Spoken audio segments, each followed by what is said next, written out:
Good morning ਆਲ। ਮੈਂ Monika Mehta, science mistress. ਅੱਜ ਤੁਹਾਨੂੰ ਕਰਾ ਰਹੀ ਹਾਂ ਅਣੂ ਤੇ ਪਰਮਾਣੂ, atom and molecule. What are the atoms and molecule?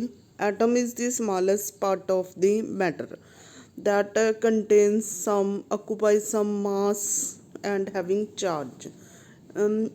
Atoms are neutral.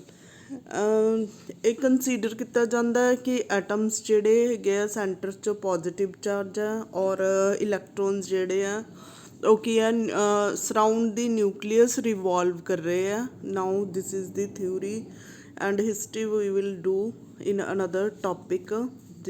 Here we will discuss the atoms and molecules. ਇੱਕ ਐਟਮ ਦੇ ਵਿੱਚ ਕਿਆ ਹੁੰਦੇ ਹੈਗੇ ਆ, ਪ੍ਰੋਟੋਨ ਤੇ ਨਿਊਟਰੋਨਸ ਔਰ ਇਲੈਕਟਰੋਨ। ਜੋ ਪ੍ਰੋਟੋਨਸ ਹੁੰਦੇ ਆ ਪੋਜ਼ੀਟਿਵ ਚਾਰਜ ਹੁੰਦੇ ਆ, ਇਹ ਨਿਊਕਲੀਅਸ 'ਚ ਹੋਣਗੇ, ਔਰ ਨਿਊਟਰੋਨਸ ਜੋ ਹੈ ਨੈਗੇਟਿਵਲੀ ਚਾਰਜ ਪਾਰਟੀਕਲ ਉਦਾਸੀਨ ਹੁੰਦੇ ਆ, ਨਿਊਟਰਲ ਹੁੰਦੇ ਆ, ਔਰ ਇਲੈਕਟਰੋਨਸ ਦੇ ਕੀ ਹੁੰਦਾ ਨੈਗੇਟਿਵ ਚਾਰਜ। ਤਾਂ ਇਲੈਕਟਰੋਨ ਕੀ ਹੈ ਔਰਬਿਟਲ 'ਚ ਘੁੰਮਦੇ ਆ, ਔਰ ਨਿਊਕਲੀਅਸ 'ਚ ਪ੍ਰੋਟੋਨ ਤੇ ਨਿਊਟਰਨ ਹੁੰਦੇ ਆ। You can see the nucleus 'ਚ ਜਿਹੜੇ ਹੈਗੇ ਪ੍ਰੋਟੋਨਸ ਹੁੰਦੇ ਆ, ਔਰ ਇਲੈਕਟਰੋਨ ਉਹਦੇ ਸਰਾਊਂਡ ਔਰਬਿਟਲ 'ਚ ਘੁੰਮ ਰਹੇ ਆ। ਨਿਊਕਲੀਅਸ 'ਚ ਪੋਜ਼ੀਟਿਵ ਚਾਰਜ ਔਰ ਇਲੈਕਟਰੋਨਸ 'ਤੇ negative charge. Again you can ਸੀ ਕਿ ਇੱਕ ਐਟਮ ਦੀ ਸਟਰਕਚਰ ਜਿਸ ਦੇ ਵਿੱਚ ਪੋਜ਼ੀਟਿਵਲੀ ਚਾਰਜ ਕੀ ਹੈ ਪ੍ਰੋਟੋਨਸ ਹੈ, ਔਰ electrons are revolving around it. Now we will do the elements. Like so many elements we 118 elements ਸਾਨੂੰ ਪਤਾ ਹੈਗੇ ਆ। ਤਾਂ ਇਸ 'ਚੋਂ ਕੁਛ ਕੁ ਦਿਖਾਏ ਆ, fluorine, neon, sodium, magnesium, aluminium, ਠੀਕ ਹੈ, ਔਰ ਫੋਸਫੋਰਸ ਜਿਵੇਂ ਮੈਚ ਸਟਿਕ ਦੀ ਉਹ ਅੱਗੇ ਬਰਨਿੰਗ ਪਾਰਟ, ਠੀਕ ਹੈ, ਨਾਈਟ੍ਰੋਜਨ ਫਿਕਸੇਸ਼ਨ, ਆਕਸੀਜਨ ਸਾਹ ਲੈਣ ਲਈ, ਫਲੋਰੀਨ ਦੰਦਾਂ ਨੂੰ ਸਾਫ਼ ਕਰਨ ਲਈ। ਇੱਦਾਂ ਤੁਸੀਂ ਨਾਲ ਉਹਦੀਆਂ ਐਲੀਮੈਂਟਸ ਹੈ। These are elements and represented by their symbol. Hydrogen ਨੂੰ H ਸਿੰਬਲ ਅਸੀਂ ਦਿੱਤਾ ਹੈਗਾ। ਤਾਂ ਇਹਦੇ ਵਿੱਚ you can see these are the elements. ਅਜੇ ਤੱਕ ਤੱਤ ਇੰਨਾ 118 ਐਲੀਮੈਂਟਸ ਦਾ ਪਤਾ ਲੱਗਿਆ ਹੈਗਾ according to modern periodic table. What are the elements? ਜਿਵੇਂ ਹਾਈਡਰੋਜਨ ਹੈ, ਹਾਈਡਰੋਜਨ ਦੇ ਐਲੀਮੈਂਟਸ ਜਿਹੜੇ ਹੈਗੇ ਇੰਡੀਵਿਜੂਅਲ ਹੁੰਦੇ ਆ। They can't be divided, can't be seen by naked eye. Elements combine ਕਰਕੇ ਕੀ ਹੈ ਨਵੇਂ ਮੋਲੀਕਿਊਲਸ ਬਣਾਉਣਗੇ, ਕੰਪਾਊਂਡਸ ਬਣਾਉਣਗੇ। ਯੂ ਕੈਨ ਸੀ ਕਿ ਹਾਈਡਰੋਜਨ ਅਤੇ ਆਕਸੀਜਨ ਦੇ ਐਲੀਮੈਂਟਸ ਕੰਬਾਈਨ ਕਰਕੇ ਕੀ ਬਣਾ ਰਹੇ ਆ, ਕੰਪਾਊਂਡ ਬਣਾ ਰਹੇ ਆ, ਠੀਕ ਹੈ। ਹਾਈਡਰੋਜਨ ਦੇ ਐਟਮਸ ਅਸੀਂ ਵਾਈਟ ਕਲਰ ਨਾਲ ਦਿਖਾਏ ਹੋਏ ਆ, ਔਰ ਆਕਸੀਜਨ ਦੇ ਰੈੱਡ ਕਲਰ ਦੇ ਨਾਲ। ਦੇ combine to form the compounds ਬਣਦੇ ਹੈਗੇ ਆ, ਠੀਕ ਹੈ। ਤਾਂ ਕੰਪਾਊਂਡਸ ਕਿਵੇਂ ਬਣਨਗੇ? ਜਿਵੇਂ ਕਾਰਬਨ ਹੈ, ਕਾਰਬਨ ਦੇ ਆਪਣੇ 4 ਇਲੈਕਟਰੋਨ ਸ਼ੇਅਰ ਕਰੇਗਾ ਹਾਈਡਰੋਜਨ ਦੇ ਨਾਲ। ਤਾਂ ਇਹ ਮੀਥੇਨ ਦੇ ਮੋਲੀਕਿਊਲ ਦੀ ਸਟਰਕਚਰ ਹੈਗੀ ਹੈ। This way compound is formed by sharing of electrons ਦੇ ਨਾਲ ਕੰਪਾਊਂਡਸ ਕੀ ਹੈ ਬਣਦੇ ਹੈਗੇ ਆ। ਤੁਸੀਂ ਦੇਖ ਸਕਦੇ ਹੋ ਕਿ ਇਲੈਕਟਰੋਨਸ ਹਾਈਡਰੋਜਨ ਦੇ ਐਟਮ ਦੀ ਸਟਰਕਚਰ। ਤਾਂ ਹਾਈਡਰੋਜਨ ਦੇ ਵਿੱਚ ਜੋ ਹੈਗਾ ਇੱਕ ਇਲੈਕਟਰੋਨ ਹੁੰਦਾ ਕੇ ਸ਼ੈਲ ਦੇ ਵਿੱਚ, ਠੀਕ ਹੈ। ਇਹ ਇਲੈਕਟ੍ਰੋਨਿਕ ਕਨਫੀਗਰੇਸ਼ਨ ਹਾਈਡਰੋਜਨ ਦੀ ਸ਼ੋ ਕੀਤੀ ਹੋਈ ਹੈ। ਹਾਈਡਰੋਜਨ ਦਾ ਮੋਲੀਕਿਊਲ ਕਿਵੇਂ ਬਣੇਗਾ? ਹਾਈਡਰੋਜਨ ਆਪਣਾ ਇੱਕ ਇਲੈਕਟਰੋਨ ਦੂਸਰੇ ਹਾਈਡਰੋਜਨ ਨਾਲ ਸ਼ੇਅਰ ਕਰਕੇ ਹਾਈਡਰੋਜਨ ਦਾ ਮੋਲੀਕਿਊਲ ਬਣਾਉਂਦੇ ਹੈਗੇ ਆ। ਫਿਰ ਉਸ ਤੋਂ ਬਾਅਦ ਹੈਗਾ ਹਾਈਡਰੋਜਨ ਦੇ ਵਿੱਚ ਇੱਕ ਇਲੈਕਟਰੋਨ ਸੀ ਆਊਟਰਮੋਸਟ ਵੇਲੈਂਸ ਔਰਬਿਟਲ 'ਚ। ਤਾਂ ਇਹ ਇੱਕ ਇਲੈਕਟਰੋਨ ਅਨਦਰ ਹਾਈਡਰੋਜਨ ਦੇ ਨਾਲ ਸ਼ੇਅਰਿੰਗ ਕਰਕੇ ਵੇਲੈਂਸ ਇਲੈਕਟਰੋਨ ਕੀ ਕਰਨਗੇ, ਸ਼ੇਅਰ ਕਰਨਗੇ, ਡਾਇਆਟੋਮਿਕ ਬਣ ਜਾਣਗੇ। ਤਾਂ hydrogen will share its valence electron with other hydrogen to form the molecule, or you can say compounds. Compounds are formed from the by combining 2 or more elements combined to form the compounds. ਇੱਕ ਤੋਂ ਜ਼ਿਆਦਾ elements ਤੱਤ ਮਿਲ ਕੇ ਕੀ ਬਣਾਉਂਦੇ ਹੈਗੇ ਆ compound. ਜਿਵੇਂ ਆ methane ਦਾ molecule ਦਿਖਾਇਆ ਹੈਗਾ, ਕਾਰਬਨ ਹਾਈਡਰੋਜਨ ਨਾਲ ਕੰਬਾਈਨ ਕਰਕੇ ਸ਼ੇਅਰ ਕਰਕੇ ਇੱਕ ਇਲੈਕਟਰੋਨ, ਠੀਕ ਹੈ, 4 ਹਾਈਡਰੋਜਨ ਨਾਲ ਸ਼ੇਅਰ ਕਰੇਗਾ, ਮੀਥੇਨ ਬਣ ਜਾਏਗਾ। ਸਿਮਿਲਰਲੀ ਯੂ ਕੈਨ ਸੀ ਕਿ 2 ਹਾਈਡਰੋਜਨ ਦੇ ਮੋਲੀਕਿਊਲ ਆਕਸੀਜਨ ਦੇ ਇੱਕ ਮੋਲੀਕਿਊਲ ਨਾਲ ਕੰਬਾਈਨ ਕਰਕੇ 2 ਹਾਈਡਰੋਜਨ ਦੇ ਐਟਮ ਕੀ ਹੈ ਫੋਰਮ ਕਰ ਰਹੇ ਹੈਗੇ ਆ। ਹਾਈਡਰੋਜਨ ਆਕਸੀਜਨ ਨਾਲ ਕੰਬਾਈਨ ਕਰਕੇ ਵਾਟਰ ਬਣਾ ਰਹੀ ਹੈ, ਪਰ ਇਹ ਕੀ ਹੈ, 2 molecule of hydrogen will combine to form 2 molecule of water. You can see here also ਕਿ ਕਿਵੇਂ ਕਾਰਬਨ ਡਾਈਆਕਸਾਈਡ ਹੈ, ਉਹਦੇ ਵਿੱਚ ਕਾਰਬਨ ਅਤੇ ਆਕਸੀਜਨ ਦੇ ਮੋਲੀਕਿਊਲ ਕੰਬਾਈਨ ਕਰਨਗੇ, ਔਰ ਮੀਥੇਨ ਦੇ ਵਿੱਚ ਕਾਰਬਨ ਕਾਰਬਨ ਡਾਈਆਕਸਾਈਡ ਦੇ ਵਿੱਚ ਕਾਰਬਨ ਅਤੇ ਆਕਸੀਜਨ ਦੇ, ਮੀਥੇਨ ਦੇ ਵਿੱਚ ਕਾਰਬਨ ਅਤੇ ਹਾਈਡਰੋਜਨ ਦੇ ਐਟਮਸ ਸ਼ੇਅਰ ਕਰਨਗੇ। These compounds are known as the sharing compounds. ਇਹ ਕਾਰਬਨ ਦੀ ਇਲੈਕਟ੍ਰੋਨਿਕ ਕਨਫੀਗਰੇਸ਼ਨ ਦਿਖਾਈ ਹੈ, ਕੇ ਸ਼ੈਲ 'ਚ 2 ਇਲੈਕਟ੍ਰੋਨ ਅਤੇ ਆਊਟਰਮੋਸਟ ਜਿਹੜਾ ਕਿ ਐਲ 'ਚ ਕਿੰਨੇ ਆਉਣਗੇ, 4। ਕਾਰਬਨ ਦਾ ਅਟੋਮਿਕ ਨੰਬਰ ਕਿੰਨਾ ਹੁੰਦਾ, 6, ਤਾਂ ਇਹਦੇ ਵਿੱਚ 6 ਪ੍ਰੋਟੋਨਸ, ਠੀਕ ਹੈ, ਅਤੇ 6 ਇਲੈਕਟ੍ਰੋਨਸ ਹੋਣਗੇ, 6 ਨਿਊਟਰੋਨਸ ਹੋਣਗੇ। ਮਾਸ ਨੰਬਰ ਕਿੰਨਾ, 12। ਮਾਸ 'ਚੋਂ ਅਸੀਂ ਨੰਬਰ ਆਫ ਇਲੈਕਟ੍ਰੋਨਸ ਜਾਂ ਨਿਊਟਰੋਨ ਘਟਾਈਏ ਤਾਂ ਉਹ ਕੀ ਆ ਜਾਂਦਾ, ਅਟੋਮਿਕ ਨੰਬਰ। ਅਟੋਮਿਕ ਨੰਬਰ ਤੋਂ ਕੀ ਪਤਾ ਲੱਗਦਾ, number of electron. You can see the electronic representation configuration of the carbon. ਪਹਿਲੇ 'ਚ 2 ਇਲੈਕਟ੍ਰੋਨਸ ਆ ਰਹੇ ਆ, ਐਲ ਸ਼ੈਲ 'ਚ ਕਿੰਨੇ ਆ ਜਾਣਗੇ, 4, ਤਾਂ ਆਊਟਰ ਮੋਸਟ 'ਚ ਕਿੰਨੇ ਆ, 4 electron. Carbon can share the 4 electrons, ਵੇਲੈਂਸ electron ਕਿੰਨੇ ਹੋ ਗਏ, 4, ਠੀਕ ਹੈ। ਨਾਓ ਦੀ oxygen, you can see the electronic configuration of oxygen having atomic number, ਪਰਮਾਣੂ ਨੰਬਰ ਕਿੰਨਾ ਹੈਗਾ, 8, ਤਾਂ ਇਹਦੇ ਕੇ ਔਰਬਿਟਲ 'ਚ 2 ਇਲੈਕਟ੍ਰੋਨਸ ਆ ਗਏ, ਐਲ ਦੇ ਵਿੱਚ ਕਿੰਨੇ ਆ ਜਾਣਗੇ, 6, ਤਾਂ ਇਹਦੀ ਇਲੈਕਟ੍ਰੋਨਿਕ ਕਨਫੀਗਰੇਸ਼ਨ ਕਿੰਨੀ ਆ ਗਈ, 2, 6, ਆਊਟਰ ਮੋਸਟ ਔਰਬਿਟਲ 'ਚ 6 ਇਲੈਕਟ੍ਰੋਨਸ ਹੋ ਜਾਣਗੇ।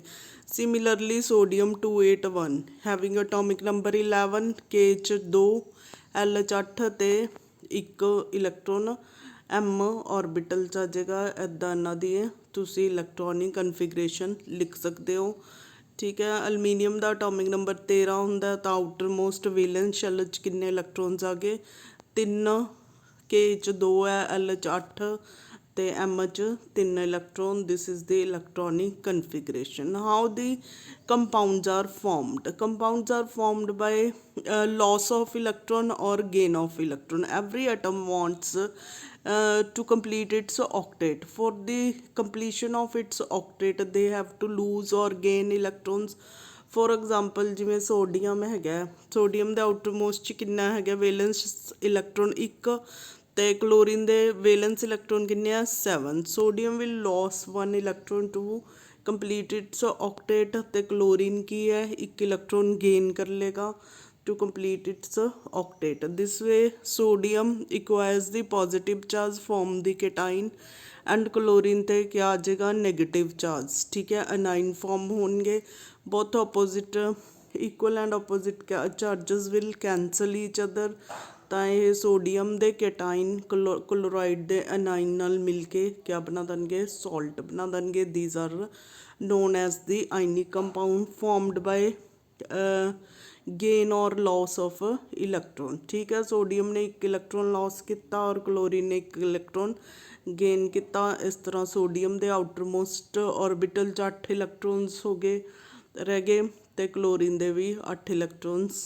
ਹੋ ਗਏ, ਤਾਂ ਕੈਟਾਈਨ 'ਤੇ ਐਨਾਈਨ ਫੋਰਮੇਸ਼ਨ ਹੋ ਜਾਂਦੀ ਹੈ। Now do the another example. Magnesium ਦੇ ਵਿੱਚ ਦਾ ਅਟੋਮਿਕ ਨੰਬਰ ਕਿੰਨਾ ਹੁੰਦਾ, 12। Magnesium contains the in the outermost valence shell it contains the 2 electron. It will lose the 2 electrons and give to the 2 fluorines. That's why magnesium contains the positive 2 valency, क्योंकि ये 2 electron loss करेगा।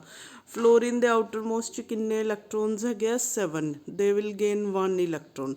Each fluorine will gain 1 electron that is released from the magnesium. This way magnesium fluoride will form. You can write the electronic configuration, see the outermost electrons, then see how many electron will loss and gain, and how the ionic compounds are formed by loss and gain. Again to explain ki sodium will give the 1 electron to chlorine due to electrostatic attraction. Cation opposite charge attract each other, ਤਾਂ cation ਤੇ anion ਦੀ ਆਪਸੀ force of attraction ਕਰਕੇ they will stay together, form the ionic compound. Now sharing compound, they will form the covalent bonds. For example, this is the oxygen having a, this is a atom having a one electron, they will share the one single electron to form a pair, this way they will form a single bond to combine। ठीक है, ਦੋਨੋਂ atoms ਦੇ ਦੇਖ ਸਕਦੇ ਹੋ ਕਿਵੇਂ ਇਹ ਦੋਨਾਂ ਦੇ ਬਾਹਰ ਇੱਕ ਇੱਕ ਇਲੈਕਟ੍ਰੋਨ ਅਨਸ਼ੇਅਰਡ ਹੈਗਾ, ਇਹਨੂੰ ਸ਼ੇਅਰ ਕਰਕੇ એનર્ਜੀ ਲਾਸ ਹੋਏਗੀ ਔਰ they will farm the molecules. This way atoms can combine to form molecule। Here shown the hydrogen, fluorine, carbon dioxide and methane structure। This slide was very good but not working। ठीक है, molecule ਕੀ ਹੈ combine ਹੁੰਦੇ ਹੈਗੇ ਆ, ਤਾਂ ਚਲੋ ਜੋ ਹੋ ਗਿਆ। Okay, now you can see the carbon will share 4 electrons with each hydrogen to form the methane। This is the sharing compound and known as covalent compound। You can see the hydrogen, oxygen will share 1 electron with each hydrogen to form the water। Some slides don't work, how can you write the dot representation? Fluorine have 7 electrons outermost orbitals च, ਤਾਂ ਇਹ ਕਿੰਨੇ ਹੋ ਗਏ 6, ਇੱਕ ਹੋਰ ਲਿਖਿਆ ਜਾਣਾ 1 2। ठीक है, how can you write the dot representation of the, ठीक है fluorine च outermost 7 electrons आने चाहिए। Now how the atoms combine to form the molecule? One molecule of nitrogen combine with the 3 molecule of hydrogen to form ammonia। You can see again कि atoms combine करके की बनाते हैं molecules, और you can say the compounds will be formed by the, ठीक है atoms की है कंबाइन करके की बनाएंगे मॉलिक्यूल्स बनाते हैं। now another how the ionic compounds, how will you write? ਜਿਵੇਂ ਕੈਲਸ਼ੀਅਮ ਹੈ ਨੇ 2 ਇਲੈਕਟ੍ਰੋਨ ਲਾਸ ਕੀਤੇ, ਫਲੋਰੀਨ ਨੇ 1 ਗੇਨ ਕੀਤਾ, ਤਾਂ ਤੁਸੀਂ ਇਹਨਾਂ ਨੂੰ ਕਿਵੇਂ ਲਿਖ ਸਕਦੇ ਹੈਗੇ ਹੋ? You can see here again ਕਿ ਇਹਨਾਂ ਦੀ ਪੋਜ਼ਿਟਿਵ ਉੱਪਰ ਲਿਖਦੇ ਹੈਗੇ ਆ ਲਾਈਕ ਦਿਸ। ठीक है, ऑक्सीजन ते -2 चार्ज आ गया by the gain of electron and iron ने 3 इलैक्ट्रॉन लॉस किए, ਤਾਂ ਅਸੀਂ ਇਹਨਾਂ ਨੂੰ ਸਬਸਕ੍ਰਿਪਟ ਕਰਕੇ ਲਿਖਾਂਗੇ ਜੋ ਆਕਸੀਜਨ ਦਾ ਚਾਰਜ ਹੈ ਉਹ। ਠੀਕ ਹੈ, ਟੂ ਬੈਲੈਂਸ ਦਿਸ, ਤਾਂ ਇਹਨਾਂ ਨੂੰ ਜਿਹੜੇ ਹੈਗੇ ਆ ਵੈਲੈਂਸੀ ਹੈ ਉਹਨੂੰ ਸਬਸਕ੍ਰਿਪਟ ਕਰਕੇ ਇੱਦਾਂ ਅਸੀਂ ਕੈਮੀਕਲ ਕੰਪਾਊਂਡ ਲਿਖਦੇ ਹੈਗੇ ਆ। ਤਾਂ ਆਇਰਨ ਤੇ ਦੇ ਨਾਲ ਆਕਸੀਜਨ ਰਿਐਕਟ ਕਰਕੇ ਆਇਰਨ ਆਕਸਾਈਡ ਬਣਾਏਗੀ। Now another example you can see here iron will react with the oxygen to form iron oxide। This is known as the rusting of the iron। then the another example with the calcium chloride, calcium will lose 2 electron and chlorine will gain 2 each chlorine will gain 1 electron to form a chloride ion। Actually these slides were very good in actual, but here not working, that's why। what is the law of conservation of mass? It was given by Lavoisier in 1789। means matter can't be created or not destroyed in a chemical reaction। एक chemical reaction च ना ਤਾਂ ठीक है mass create ਕੀਤਾ ਜਾ ਸਕਦਾ ਹੈ ਨਾ destroy, but it conserve। ਪਹਿਲਾਂ ਜਿੰਨਾ ਰਿਐਕਟੈਂਟ ਦਾ ਮਾਸ ਸੀਗਾ 2.4 + 6.5 ਉਨਾ ਹੀ ਪ੍ਰੋਡਕਟਸ ਦਾ ਮਾਸ ਹੋਏਗਾ ਇਨ ਦੀ ਐਂਡ। ਤਾਂ ਇਸ ਤੋਂ ਪ੍ਰੂਵ ਕਰ ਸਕਦੇ ਹੋ ਬਿਫੋਰ ਦੀ ਰਿਐਕਸ਼ਨ ਜੋ ਮਾਸ ਹੈ after the reaction that will remain conserved। here you can see we have taken the oxygen and carbon when it burn after the reaction। ठीक है, ਪਹਿਲਾਂ ਵੀ 44 ਗ੍ਰਾਮ ਹੈ before the reaction or after the reaction the mass will remain conserved, it will not be created or destroyed। now what are the isotope? you can see here the 3 isotope of the hydrogen। first is the hydrogen that is in the water, deuterium forms the deuterium oxide heavy water। tritium, this is the radioactive। what is the difference between each have the atomic number 1 and atomic mass जो है hydrogen ਦਾ 1 ਹੈ, ਡਿਊਟੀਰੀਅਮ ਦਾ 2 ਹੈ and ਟ੍ਰੀਟੀਅਮ ਦਾ 3 ਹੈ। If we count the number of ਨਿਊਟਰੋਨਸ, ਨਿਊਟਰੋਨਸ ਕਿੰਨੇ ਹੈਗੇ ਆ, ਪਹਿਲੇ ਦੇ ਵਿੱਚ 0, 1 -1 0, 2 -1, ਇਹਦੇ ਵਿੱਚ ਸੈਂਟਰ ਵਾਲੇ 'ਚ ਨਿਊਟਰੋਨਸ ਕਿੰਨਾ 1। ਫਿਰ ਕਿੰਨੇ ਹੈਗੇ ਟ੍ਰੀਟੀਅਮ ਦੇ ਵਿੱਚ ਨਿਊਟਰੋਨਸ 2। ਤਾਂ ਇਹਦਾ ਮਤਲਬ ਜਿਨ੍ਹਾਂ ਦਾ ਅਟੋਮਿਕ ਮਾਸ ਸੇਮ ਹੋਵੇ ਅਤੇ ਮਾਸ ਨੰਬਰ ਅਲੱਗ ਹੋਵੇ, ਡਿਫਰੈਂਟ ਹੋਵੇ, they are known as the isotope, or you can in another word say having a different number of neutrons। ਠੀਕ ਹੈ, ਤਾਂ ਉਹਨਾਂ ਨੂੰ ਅਸੀਂ ਕੀ ਕਹਿੰਦੇ ਆ, ਆਈਸੋਟੋਪ। ਇਸ ਕਰਕੇ ਇਹਨਾਂ ਦੀਆਂ ਪ੍ਰੋਪਰਟੀਜ਼ ਵੀ ਅਲੱਗ ਹੋਣਗੀਆਂ। ਸਪੋਜ਼ ਜਿਵੇਂ H2O water that is used normally, or deuterium oxide D2O, deuterium oxide that is used as heavy water in nuclear reactor।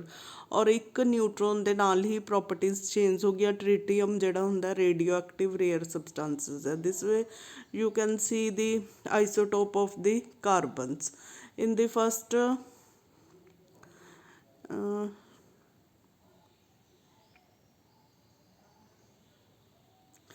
the first you can see the number of neutron increases। ठीक है, third वाले नालों।